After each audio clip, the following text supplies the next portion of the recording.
안녕하세요. 절대값TV의 명품 PD 한PD입니다. 보유세 폭탄 고지서가 날라온다고 합니다. 자, 이 문제에 대해서 한번 알아보겠습니다. 윤석열 정부가 이제 들어서면서 세금을 경감해주겠다, 완화시켜주겠다고 했는데 아직은 문재인 정부잖아요. 그리고 그동안에 추진했던 세금 정책이 있기 때문에 그 연장선상에서 나왔어요. 아직 그 정권이 이양된 게 아닌 다주택자에게 보유세 폭탄 고지서가 곧 날아간다라는 거예요. 자, 얼마나 날라오나? 자, 한번 살펴보시죠. 다주택자들은 작년에 의해서 올해도 엄청난 보유세를 맞는다고 그래요. 자, 일단 올해 공시가격이 전국 평균 17.22%. 자, 이렇게 상승했다. 작년에 한 19.5% 정도, 19.05% 정도 상승했지만, 자, 그보다는 낮지만 여전히 이 상승폭이 크다. 자, 이렇게 공시지가를 올린다는 것은 우리가 내는 그 모든 준조세, 모든 세금, 뭐 건강보험부터 포함해서 세금들이 올라간다. 어차피 그건 공시지가를 기준으로 하니까. 자, 일단은 그 홍남기 부총리가 그래도 이제 작년에 그 다주택자 1가구 1주택자에 대해서 너무 세금이 가혹하다라는 그 이야기가 나왔잖아요. 자, 그래서 다주택자와 1주택자는 좀 구분을 했어요. 이번에 나온 그 정책을 보니까 차별화를 했다는 거예요. 정부가 그 1가구 1주택자에 한해서는 보유세, 지금까지 재산세와 종부세 이를 작년 공시가격으로 적용하겠다라는 거예요. 그러니까 올해 바뀐 공시가격이 아니라 작년의 공시가격으로 적용한다. 1주택자에게는. 자, 그러나 다주택자들은 오는 6월 1일까지 다주택을 해소하지 않을 경우 급등한 올해 17% 올해 오른 그 공시가격을 적용하겠다고 그래요. 그 얘기는 뭐냐면 이제 6월 1일까지 또 물건을 내놓으라는 거죠. 물건을 내놔라, 팔아라, 시장에다. 자, 그리고 이제 다주택자의 경우에는 이 종부세, 공정시장 가액 비율, 작년에 이제 95%를 적용했거든요. 자, 올해는 100%를 적용하겠다, 다주택자에게는. 자, 다주택자에게는 어떤 세금에 대한 자비가 없다라는 거예요. 최소한 그 문재인 정부에서는. 자, 이미 선거가 끝났으니까, 그리고 선거도 졌잖아요. 졌으니까 좌파 정부에서는 기존의 정책을 유지하려고 하겠죠. 왜 그러냐면 여기서 정책을 바꿔서 나간다는 것도 어떤 정책의 어떤 일관성이 또 떨어지니까 그렇게 생각을 하니 이게 조금 말이 안 돼요. 선거 기간에는 세금에 대해서 완화를 해주겠다, 어떻게 하겠다, 규제 완화 정책 공약으로 발표했는데, 역시 선거가 끝나니까 어떤 좌파 본색이 그대로 나온다라는 거죠. 1주택자는 작년 그대로, 1가구 1주택자에 대해서는 작년 공시가격과 비교해서 낮은 금액을 적용한다. 자, 1주택자 보유세 부담은 크게 높아지지 않을 전망이다라는 거예요. 자, 정부가 이런 정책을 내놓는 의도는 바로 이제 정부 관계자가 하는 얘기가 다주택자는 6월 1일 전까지 주택을 매각해서 1세대 1주택자가 돼야 2021년 공시가격을 적용받을 수 있다. 그러니까 다주택자는 세금 폭탄 맞기 싫으면 집을 6월 1일 전까지 팔아라는 얘기. 경기도 외곽, 서울 외곽, 그 다음에 지방 매물들이 많이 쏟아져 나오겠죠. 매물들이 쏟아져 나오는 거예요. 이렇게 되면 보통 이제 다주택자들은 이렇게 되면 작은 사람은 3천만 원, 중간도 한 5천만 원, 많은 사람은 1억이 넘게 나오거든요. 현금 1억이 있는 사람이 어디 있어요, 그죠? 그렇게 많잖아요. 지방에 있는 아파트, 경기도 외곽에 있는 아파트를 팔 수밖에 없다라는 거예요. 자, 6월 시장까지는 장이 약세장이 되겠죠. 자, 이제 다주택자에게 이렇게 세금 폭탄이 되는 것은 자, 올해부터 100%로 높아지는 공정시장 가액 비율을 적용하고, 자, 특히 그 연말에 그 부과되는 종부세는 다주택자의 경우 과세 표준액과 주택 수에 따라 중과세를 적용해서 1.2에서 6.0%까지 부과한다. 그러니까 종부세 부담이 더 커진다. 공시지가도 올라간 것을 적용하겠다. 세금 폭탄이 어마어마하게 때려진다, 작년보다. 자, 어느 지역이 지금 급등할 가능성이 있냐? 자, 경기도, 인천 지역이 폭등할 가능성이 높다라는 거예요. 작년에 그 세종시가 한 300% 올랐나요? 세종시가 엄청나게 오르면서 세종시에 많은 세금이 때려졌거든요. 자, 올해는 경기도 인천 쪽에, 작년에 경기도 인천 쪽이 많이 올랐기 때문에 전국에서 공시가격이 가장 많이 오른 곳은 인천으로 전년 대비 상승폭도 전국에서 가장 높은 15.73%이다라는 거예요. 그리고 경기도 수도권 광역급행철도 GTX 호재, 자, 그 인근에 있는 지역도 많이 올랐죠. 자, 그리고 송도 신도시, 자, 이런 지역 공시가격이 급등을 했기 때문에 보유세도 많이 나올 것이다 라는 거죠. 예상을 하고 있다라는 거예요. 일단 나오면 난리가 나겠죠. 공시가격이 서울도 작년에 많이 올랐으니까 공시가격이 당연히 상승하겠죠. 지난해는 이제 19.99%, 거의 20% 올랐었는데 올해는 한 14%.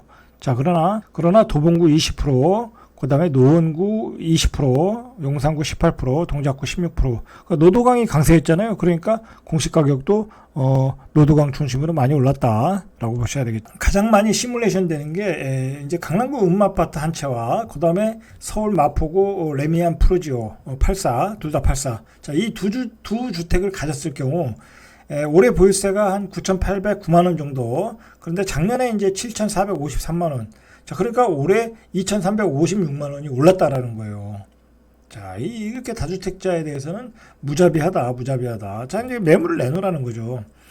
자, 이런 거 보면 이제 윤석열 정부가 들어서 세금 구조가 어떻게 바뀔지 모르겠지만 크게 바뀌지 않는다면 강남에 사는 것도 쉽지 않고 이렇게 강남과 A급 지역의 아파트를 뭐 두 채, 세 채 갖는다는 거는 가지고 있기가 쉽지가 않아요. 이게 다 어떤 그 유지 비용이잖아요. 유지 비용. 뭐 그럼 이렇게 되면 올라도 소용이 없는 거예요. 매년 1억씩 내면 뭐 그게 뭔 의미가 있겠어요. 자, 2020년도에 이 보유세가 3,058만 원. 그러니까 이게 거의 3배가 오른 거예요. 지금 한 3년 사이에 3배가 올랐다. 자, 요건 또 다른 예인데, 자, 반포 자이아파트와 광장동 현대아파트 84 두 채를 가졌는데 지난해 보유세가 역시 8,800만 원 정도. 자, 올해 공시가격 상승으로 인해서 1억 1,668만 원이래요. 이 두 채를 가졌는데 기가 막힌 일이죠. 자, 이런 세금을 내야 된다.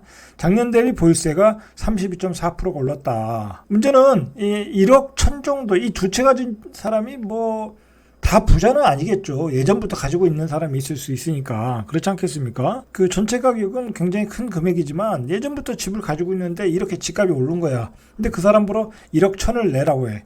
못 내겠죠? 못 내는 거예요. 근데 팔면 되겠죠? 근데 못 판다고요. 이게 또 중과세가 끼었기 때문에. 자, 그러니까 빨리 중과세를 풀어줘야 돼요. 어떻게 보면 이렇게 두 채 가진 사람 한 채 팔도록 해줘야 될 거 아니에요. 그죠? 팔아서 세금을 내도록 해줘야 될 거 아니에요. 정부에서 세금을 많이 때리니까. 자, 우리가 항상 이런 세금이 나오면 이 아파트를 뺄 수가 없어요. 아크로 리버파크. 자, 국토교통부에 따르면 서초구 반포 아크로 리버파크 전용 84가 공시가격이 26억 6,700만 원. 자, 작년보다 13.97% 올랐어요. 작년에 23억 4천만 원. 자, 올해 보유세는 작년 공시가격이 그대로 적용돼서 재산세와 종부세를 합쳐서 1,883만 원이래요. 이 한 채를 가지고 있어도 보유세, 종부세를 내는데 1,883만 원을 내야 된다. 이는 작년 보유세 1,792만 원보다 한 5% 정도 올랐다라는 거예요. 자, 이 5% 정도 오른 건 뭐냐면 종부세의 공정시장 가액 비율이 작년 95%에서 올해 100%로 올랐기 때문에 그런 거예요. 그러니까 똘똘한 한 채를 가지고 있어도 결국은 종부세 대상이 되면 공정시장 가액 비율이 올랐기 때문에 조금은 5% 정도는 올라가더라는 거예요. 올라가더라. 강남에 살기가 쉽지 않겠죠.